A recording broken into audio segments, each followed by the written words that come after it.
Hello everyone. આજે હું મોટા અને નાના બધાનું ફેવરિટ એવું મંચુરિયન બનાવવાની છું, અને ઘરે આપણે રેસ્ટોરન્ટથી પણ વધારે ટેસ્ટી બનાવી શકીએ છીએ. તો 300 ગ્રામ જેટલું કોબી અને ગાજર મેં ગ્રેટ કરીને લઈ લીધું. બીજો એક બાઉલ લઈશું અને શાકભાજીમાંથી પાણી નીચોડીને લઈ લેવાનું છે. આ રીતે મેં બધું નીચોડીને લઈ લીધું. સૌથી પહેલાં 3 ચમચી જેટલો મેદો લઈશું અને 2 ચમચી જેટલું કોર્નફ્લોર લઈશું.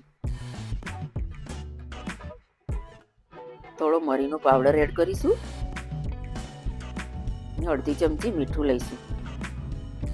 બધું બરાબર રીતે મિક્સ કરી દઈશું અને આપણે લોટ બાંધીએ એને ગોળી વળે એવું તૈયાર કરવાનું છે. અડધી ચમચી ઓઇલ એડ કરીશું અને ફરીથી મિક્સ કરી દઈશું અને એક એક કરીને બધી ગોળીઓ બનાવી દઈશું.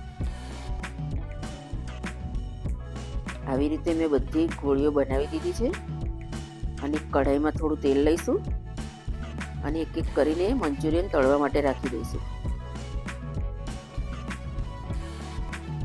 અને મંચુરિયનને 80% તળવાનું છે. પહેલી બેચ થઈ ગઈ તો મેં બીજા બાઉલમાં ટ્રાન્સફર કરી દીધા. આવી રીતે બીજી બેચ પણ કરી દઈશું.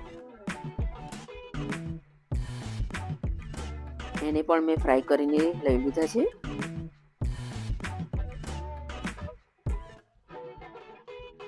અને મંચુરિયનને મેં પહેલાં તળી રાખેલા હતા તો મેં ફરીથી હવે ફ્રાય કરવા રાખી દઈશું. બધા મેં ફરીથી ફ્રાય કરી દીધા. ફરીથી એક કઢાઈ લઈશું, એમાં 100 ગ્રામ જેટલું કોબીજ એડ કરીશું. બરાબર રીતે ગેસની હાઈ ફ્લેમ રાખવાની છે.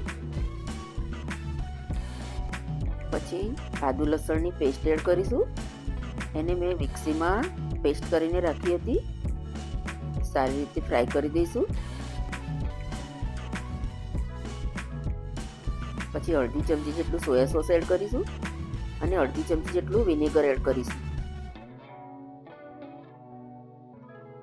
2 ચમચી જેટલું ટોમેટો સોસ એડ કરીશું.